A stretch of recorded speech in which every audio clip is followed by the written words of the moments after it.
Mini yena mwana bem congolais. Boa tarde a todos. Hanalo monga ba informação de moço dia bien. Peço a todos meus irmãos angolanos avec Digital Momo. Bomoko ya mboka. Formação. Donc ne bougez pas quoi. www. Bomoko ya mboka. Moko ideal nadia tunga hat. Para que possam acompanhar esta informação de Bomoko ya mboka.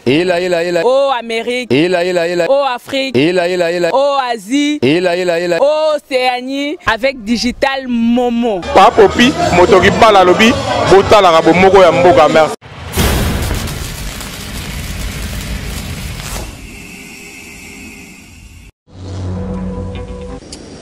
Mbote pe boye malamu na basango na bino côté lingala o bolingaka mingi babengi munebeti ya mukolo ya vendredi 2 mars 2018.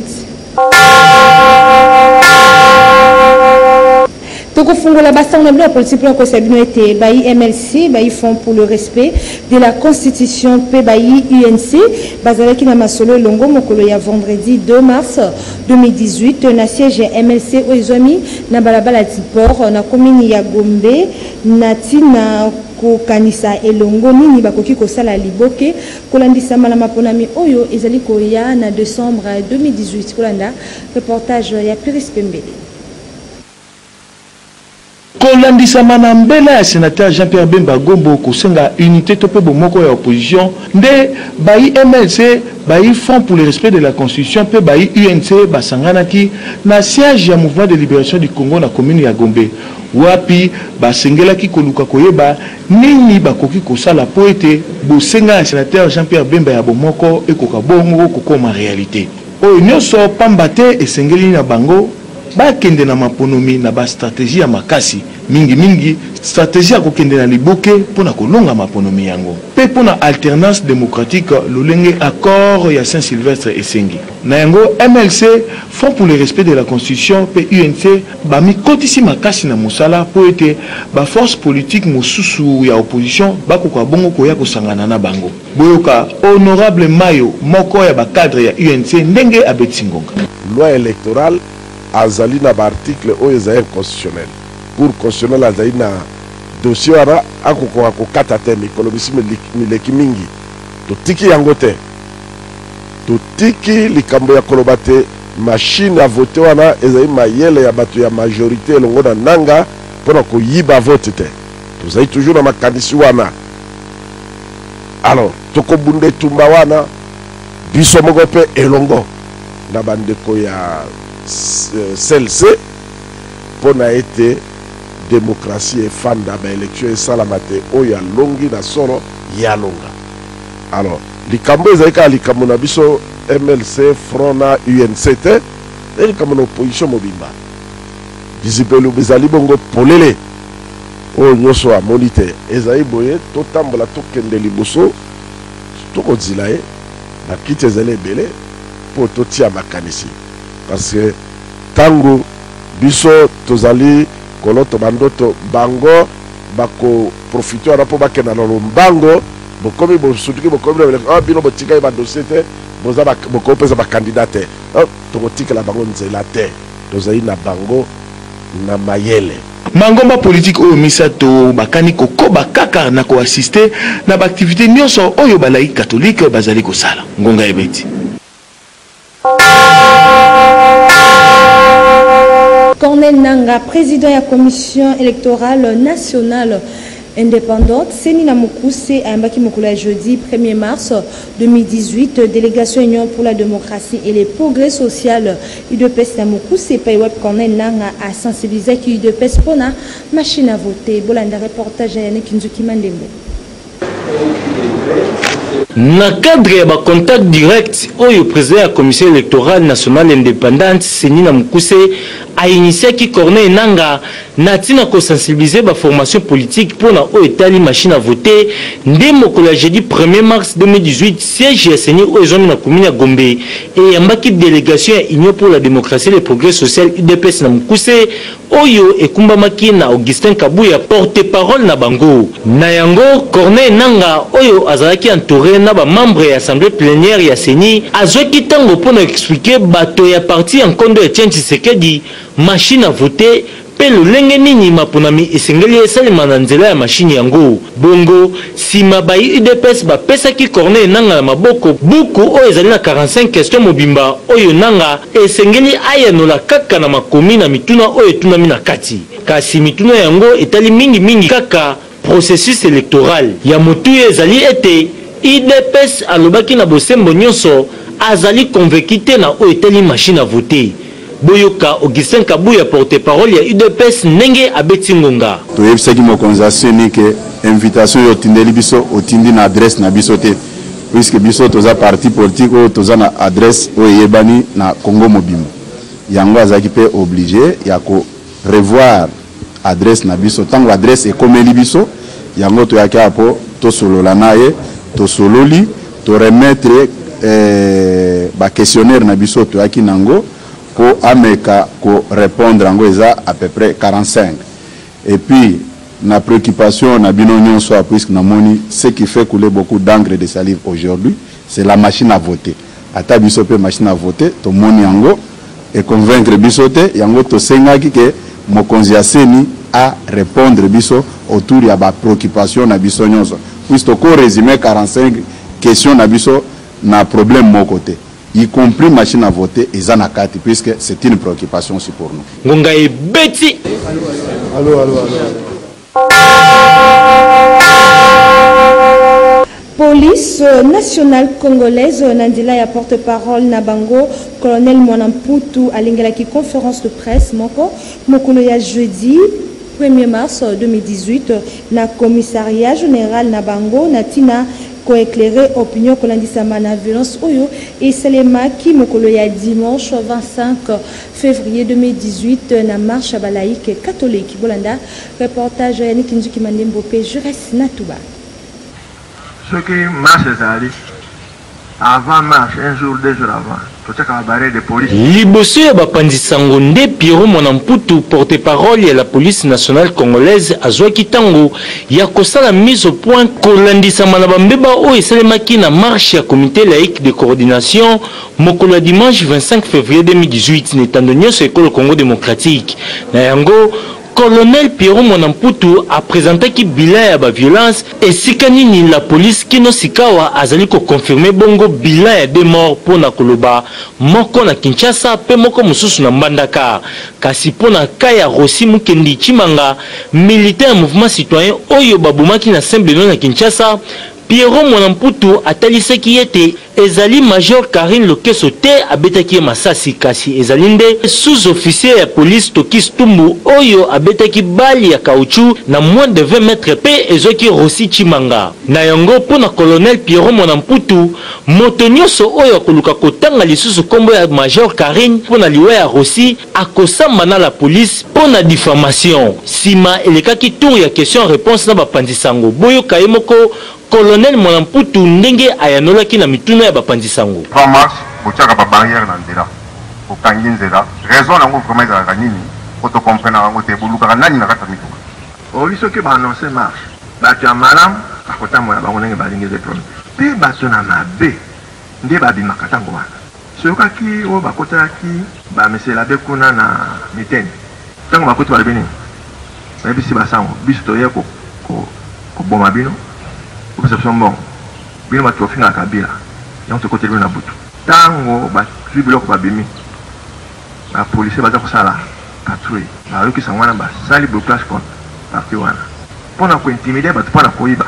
Leto kuluka ka ba wana. Ngonga ibeti. Ba massacre topé bobomi ya sika iselemaki mokolo ya jeudi 1er mars 2018 na mboka misato ya regroupement ya Daruka na chefferie ya Barema Nord na territoire ya Djougou Nord koruta na bato oyo bayebani tebolanda reportage ya Yannick Mulengo. esalaki pasi makasi mokolo ya jeudi 1er mars 2018 wapi mokambi ya chefferie ya Bahema Nord oyo ezwami na territoire ya Djougou na province ya Ituri bakutaki bato ebele ya kokufa bila exact eyebani nanu te. Basaya basalaki bateke na bango ya liboso na maze na ngonga ya ba 14h kasi yango ezalaki repoussé na la police PFRDC.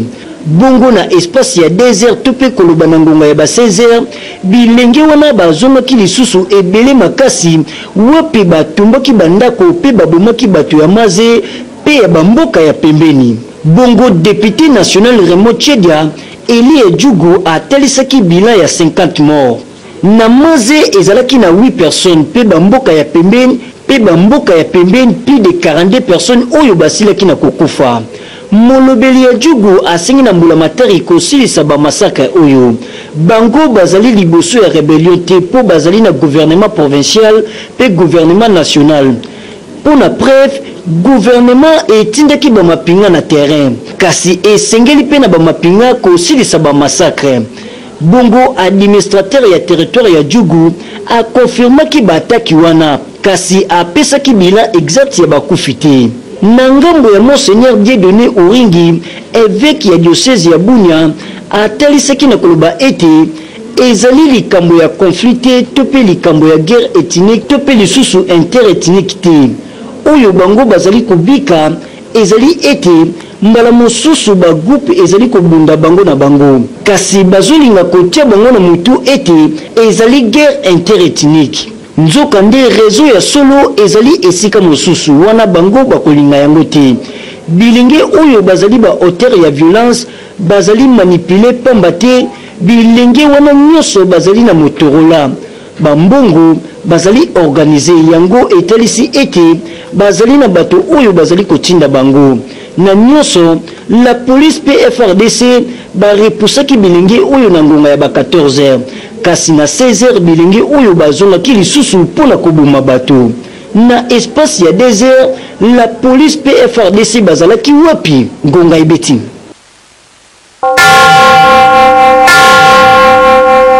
Président et association Tosungana na Bomoko ATB na Mukuse, bienvenue à Kilimali à Salaki descente na école Bila Oyezwami na quartier Kimboala na commune ya Mongafula na tina kopesa bango do ya congélateur ndenge kaka alaka kibango bolanda reportage ya Nikinzu Kimandembo pe Jures Natuba. Mokolo vendredi 2 mars 2018 etikali bongo gravé pour l'école Bila oyezomi na quartier Kimboala na commune ya Mongafula epai wapi bakambi école Bila bakitaki na ndako ya bienvenue à Kilimani l'homme des actions concrètes pour na kozwa do oyo apesi bango ya 2 congélateurs lolenge alakaki bango mikolo eleki na yango esengo etondaki ba autorité école Bila pambate bienvenue à Kilimani akopesa lisusu esengo epai ya bana kilasi oyo école Bila pambate bazali na kokoso pona kozwa to pe komela biloko ya pio na récréation pe na bobimi na bango na kilasi po yemoko bienvenue à Kilimali akani kopesa mbongo oyo bakobanda kotekela biloko to pe ba jus na école na motango ya 200 francs kaka nyonso ezali se na souci ya encadrement ya jeunesse o ezali à venir à lobby bienvenue à Kilimali azalaka na yango na esengo na motema boyo kangonga ndenge ebetamaki na école Bila pe na bana école Bila ke na kotia cantine scolaire et lelo na lingaki to leka en phase ya opérationnalisation ya projet wana tosali oyo po aspect social ya bana na biso bana pe bazala na possibilité ya ko accéder na des conditions de scolarité décentes. Pourquoi? Parce que le président bienvenu, il a fait preuve d'un bon père. Parce que à Prometaki a réalisé. Ndenge balobana poto qui promet réalise. Vraiment ndenge la kakana ba toilette a réalisé. Ndenge pe ala kina bana na ba congélateur yango moko bomoni to ko so ba congélateur mi balé kona bana bazala na facilité ya kozwa mama ya malili na récréation ya koyeba ezali ete mikolo ekoya bienvenue à Kilimali akani kopesa lisusu biloko mususu na bitelo pe mususu ngonga ebeti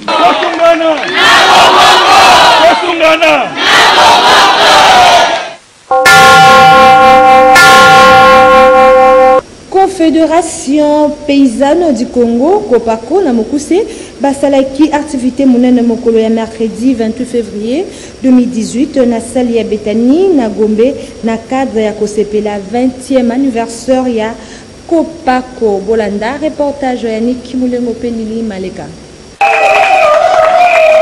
Sal Betani oyo ezomi na commune ya Gombe yango nde esungaki mpona milulu ya 20e anniversaire ya Confédération Paysanne du Congo Kopako na Mokuse wapi eyambaki bamama paysanne ebele to mpe basali bilanga nsima ya baanimation mpona 20 ans existence balekaki na baprésentation bongo secrétaire général ya Kopako Nathanael Mbuku azwaki maloba wapi asalaki discours ya kafukafu azwaki maloba wapi asalaki discours ya kafukafu kotelisa vision ya Kopako oyo ezali pays sans paysanne pauvre et puis mal organisé lisusu na discours na ye atalisaki objectif ya Kopako oyo ezali pour renforcer pe kokembisa ba programme PKT agricole organisation paysanne pe kopesa esika na ba programme PKT agricole sima bakobaki na ba intervenir na lolenge oyo batelisaki bakokoso oyo Kopako ekutanaka na yango bazali kosenga na gouvernement kokota likambo ya basali bilanga po basali bilanga bakota na mosala ya bilanga sima balekaki na baaktivité ebele kotanga senet bale mpona kotanga kaka wana Boyo Kingonga tolutaki na 1998 lelo tozokokisa 20 ans 2018 nyonso ezali année ya célébration ya existence ya Kopako yango tolingaki bino bozala otoyebisa bino oyo tokosala mikolo eza koya de façon ke boakompane biso lisusu na baconseil mpona kokabwana malamu na suka ya kolia mpe komela ezalaki oran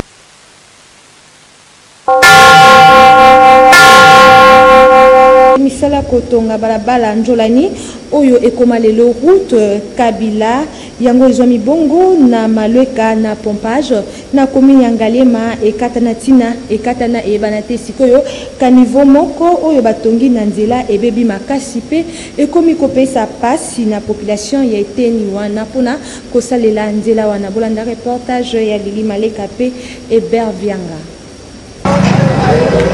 ezalaka malamu kobanda mosala pe kosilisa mbala moko soki esuki na nzela ekomaka pasi pe mabe ndakisa yango oyo ya balabala ntolani oyo ekoma route Kabila awa na malweka pompage na commune ya Ngalema balabala oyo ebandaka na pompage entre malweka eleki pomoleka nde ekosuka na terrain ya régie goudron etiama kitoko pe na kanivo na mopandi na esika mosala ekoba esuka wana tina eyebana te conséquence kobanda régie mata likolo kino na sangamamba ekomi boale pona mituka koleka ekomi pasi ezalata bato ya moto to pe bato ya makolo ekomi lokola bana Israël kolongola bango na Egypte kokoma na désert ba regretter lisusu Egypte ya pasi koleka esika batimolaka pona kokoba na kanivo batika bongo lokola etikala sendenge wana ekomi kobukana na mikolo ya kotanga ekokata balabala na biteni bibale po ba clôture ya batu misusu esi ebandi kobukana boyoka ndenge babetisi ngonga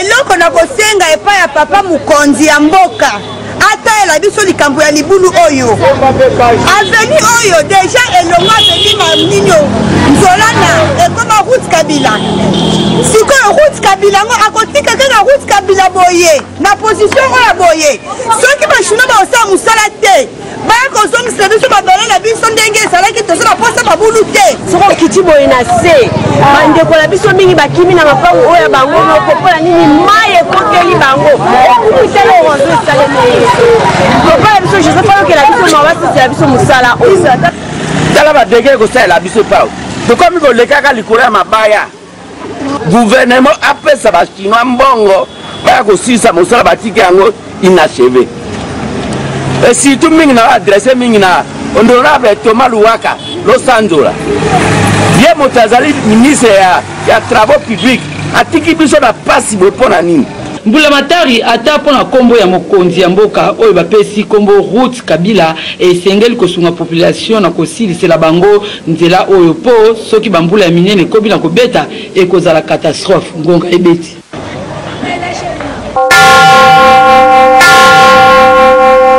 tokomisiko na rubrique ya makanisi ya population yengomba mokonzi Kinshasa apesi ya makanisi kolandisama na makambo oyo ezali kosalema epai ya ba bureau de soki bamoni mutu kobotola telefone pe kotala na kati soki bamoni image ya mabe kokanga wana ndakisa esalemaki epai ya docteur Checha Fischer oyo azali sinamede oyo bakangaki wuta mokolo ya jeudi 1er mars 2018 bolanda population ndenge azali na micro ya Filo Chinguta pe Judex Makengo.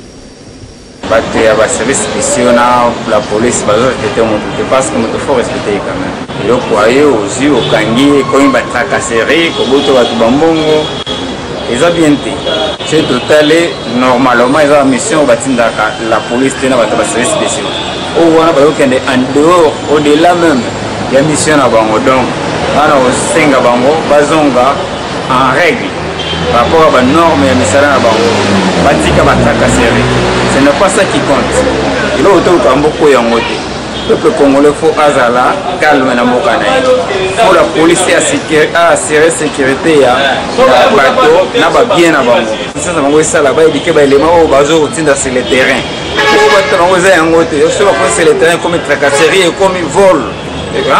C'est pas ça. RDC tout le monde a voulu en soi. Tout comme on dans la mboka na so na mboka msesa la te. Policiers za na limite mais civil pas za limite mais. Yo kanyi mutu. Kuna yo singeli ko tuna ndo ko kota ba makambo ya ba telefone ba nini non. Moi ça ko tole ba peur. C'est que na mboka na tiko za to za te yo ezana mide côté. Ba dia mariage za droit de l'homme droit de nini. Encore à monter ça. Si c'est comme ça ba tanga ba Twitter, ba tanga ba Facebook, ba tanga ba mo kanga munde la sala ko.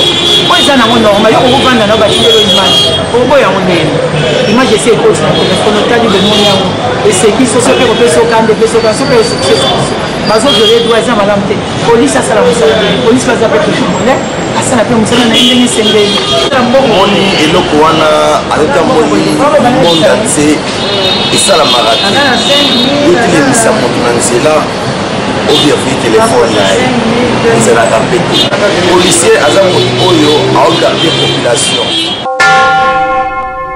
Ela. Mini yena mwana bem congolais. Boa tarde a todos. Hana le monga ba informação de moço dia bien. Peço a todos meus irmãos angolanos avec Digital Momo. Bomoko ya mboka. Formação. Donc ne bougez pas quoi. www. Bomoko ya mboka. Bomoko idade na dia tunga hat. Para que possam acompanhar esta informação de Bomoko ya mboka. Ela.